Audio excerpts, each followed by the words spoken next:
আসসালামু আলাইকুম। নতুন আরেকটা ভিডিও নিয়ে আপনাদের সামনে এসেছি। আজকে আমরা এসেছি পাবনার জেলার ঈশ্বরদী রেল স্টেশনে। এটা হচ্ছে জংশন। এখানে বিভিন্ন জায়গা থেকে এখানে ট্রেন ল্যান্ড আসে এবং এখানে কিছুক্ষণ অবস্থান করে অন্য জায়গায় বাংলাদেশের বিভিন্ন জেলায় তারা চলে যায়।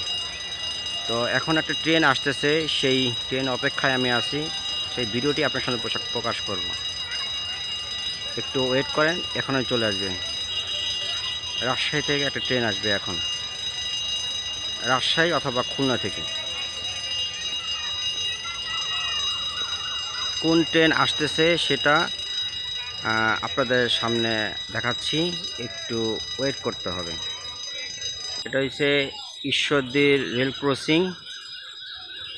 ট্রেন আসতেছে, তাই দুই পাশের গাড়ি